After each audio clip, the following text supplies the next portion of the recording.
Selamat datang di podcast Miau. Bareng kita Miau yang gak cuma ngobrol, tapi nyambungin kamu sama dunia realita.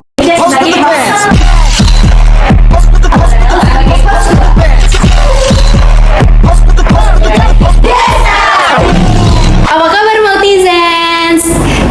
Jadi sekarang kita mau ngobrolin isu-isu yang ada di dunia ini yang lagi hot-hotnya. Jadi oke, perkenalin dulu ya. Nama aku Aurel Dan aku Maisha. Topik kita kali ini gak kaleng-kaleng tahu tentang keadilan dan juga manusiawi yang tapi walaupun topik kita berat, tapi kita tetap bakal santai kok.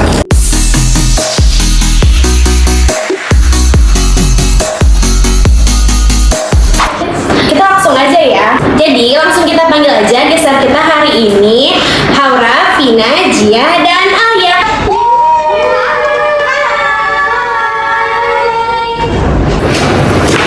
Makasih banyak ya Aurel dan Maisha udah undang kita ke sini. Jadi hari ini kita mau bahas apa nih? Oke, aku kasih tahu ya. Kali ini kita bakal bahas seputar HAM dan keadilan yang ada di negara ini loh. Wow, topik yang menarik ya. Sebenarnya HAM itu apa sih guys? HAM itu adalah hak-hak asasi manusia yang bisa kita dapat dan juga bisa semua orang dapat dimanapun dan kapanpun. Contoh gampangnya nih, hak buat hidup, hak buat bersuara, dan hak buat nggak ditindas sama orang lain. Oh berarti udah pasti semua orang dong mendapatkan haknya secara adil gitu guys. Belum tentu tahu, ada juga beberapa orang yang gak bisa memperlakukan manusia secara adil. Ada juga yang gak punya rasa kemanusiaan gitu. Oh iya, ngomongin soal HAM, kalian tahu nggak sih hot news yang baru-baru ini trending? Itu tuh ada dokter anestesi yang melecehin keluarga pasien. Emang bener ya? Oh itu aku tahu tuh beritanya, soalnya kan seliweran terus ya di sosial media. Terus dari yang aku baca-baca, katanya dokter di Rumah Sakit Bandung, dokter residen yang memperkosa keluarga dari pasien pakai obat bius. Serem banget. Serem banget sih. Berarti itu contoh kalau misalnya hak asasi manusia kita itu dirampas sama orang lain dan nggak diaplikasiin di negara ini. Masa dokter yang notabene-nya jadi penyelamat malah nindas orang lain? Oh aku juga baru tahu nih beritanya. Terus gimana kronologinya? Jadi intinya itu si korban lagi nungguin ayahnya dirawat di ICU. Terus si ayahnya ini kan perlu darah ya. Jadi si dokter pelaku ini tuh ngajak si korban buat cross match. Terus dibawanya tuh ke gedung sepi gitu. Nah ternyata di gedung sepi itu dia malah dibius dan diperkosa. Gila banget. Serem. Terus tuh ya korbannya tuh nggak sadar kan ya, karena kan dibius ya. Terus setelah dia minta visum, ternyata ketahuan tuh banyak bukti-bukti kalau misalnya dia diperkosa. Terus juga gedung tempat kejadian itu dicek dan ternyata banyak banget bukti-bukti dari kejahatan dokter oknum tersebut. Sekarang gimana kabar pelaku dan korbannya? Apa udah diusut tuntas? Informasi yang dari kemarin sih pelakunya tuh udah ditangkap oleh polisi setempat.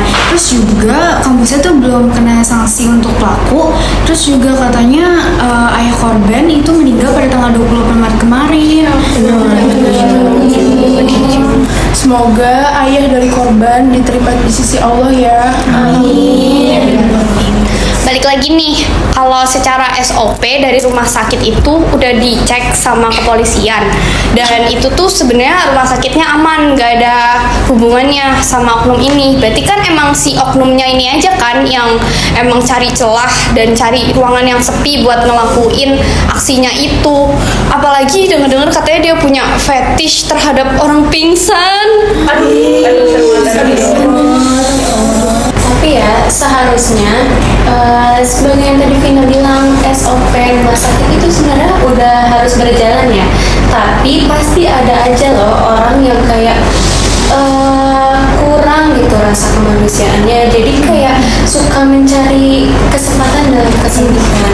Jadi kita sebagai pasien ya, kalau di rumah sakit itu harus lebih waspada dan harus tinggi tingkat pengawasannya, karena kita nggak tahu kita bakal diambil sama siapa. Bener-bener. Tapi ya guys, selain berita yang tadi kita omongin, kita ada juga berita mirip-mirip seputar dokter dan pelanggaran hak asasi manusia. Itu beritanya yang soal dokter kandungan itu nggak sih? Soalnya sempat seliweran juga di MMK bener banget. Soalnya di aku juga lewat mulu. Itu tuh kalau nggak salah dia tuh dokter yang USG, terus dia ngelecehin orang hamil. Serem banget sih. Terus gimana kelanjutannya? Itu sama kayak kasusnya yang dokter anestesi tadi apa beda? Dari yang aku baca, katanya tuh udah dilaporin dokternya ya ke kepolisian, cuma belum ada tindak lanjutnya. Terus faktanya nih ya, korbannya tuh lebih banyak daripada yang anestesi tadi. Juga katanya si dokter ini tuh sama universitasnya sama dokter anestesi tadi. Oke Miotizens, abis dengar dua berita tadi, menurut kalian apa sih reaksi masyarakat menanggapi berita ini? Dari sini bisa kita lihat ya, kalau misalnya aksi yang dilakuin sama pelaku ini itu tuh nggak sebanding sama rasa sakitnya dan rasa traumanya yang dialamin korban.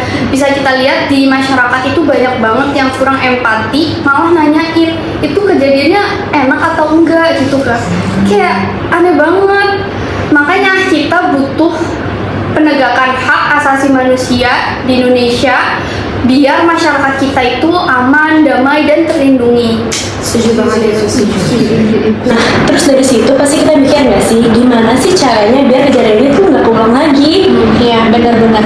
Jadi kita tuh harus kayak menurut lu semua tuh apa sih yang perlu dibenerin dari rumah sakit biar kejadian ini nggak keulang? Pertama, kita harus sosialisasi peraturan yang jelas. Jadi nggak cuma dipampang di ruang istirahat, tapi juga ada pelatih yaitu etika medis dan HAM tiap bulan. Jadi nggak semua pegawai ke refresh itu. Terus juga pastinya harus banget dipasang yang namanya CCTV di tempat-tempat yang strategis, tapi tetap nggak melanggar privasi pasien. Selain itu juga, pasien memerlukan pendamping terpercaya untuk menyampaikan keluhan rasa sakit mereka. Nah juga rumah sakit itu sebaiknya menyediakan media yang bisa diakses melalui smartphone. Iya benar. Jadi kalau ada masalah kita tuh bisa ngambil keputusan dengan adil ya. Iya, jadi intinya tuh rumah sakit, regulator, sama masyarakat tuh adalah kuncinya supaya biar hak asasi ini tuh nggak cuma di atas kertas saja. Oke guys, segitu dulu aja obrolan kita tentang HAM dan keadilan yang ada di dunia medis. Semoga apa yang kita sampaikan bisa menambah kesadaran kalian ya. Iya, terus jangan lupa share podcast ini ke teman-teman kalian yang butuh insight tentang hak pasien. Biar negara ini tuh lebih baik lagi soal hak asasi manusia. Thanks juga buat Maisha, Aurel, Haura, Vina, dan Jia, dan juga Maitizen yang udah dengerin. Hak lo itu mahal, jangan sampai digadaikan ya.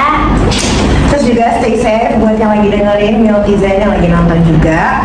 Pokoknya jangan malu buat nanya, jangan takut buat nanya balik di rumah sakit. Kalau bingung langsung tanya aja, karena ya pokoknya jangan sampai kalian malu bertanya sesuai berjalan. Sampai jumpa Miotizens. Kalau kalian punya ide atau topik yang ingin kita bahas, bisa langsung kirim di medsos atau email kalian. Oke, kita udahan dulu ya ngobrolnya. Semoga hari kalian semua menyenangkan dan jangan lupa untuk peduli sesama ya. Oke, Nia pamit dulu ya. Tapi jangan khawatir karena kita bakal balik lagi dengan berita-berita yang lebih hot. Terus jangan lupa kalau berpikir kritis itu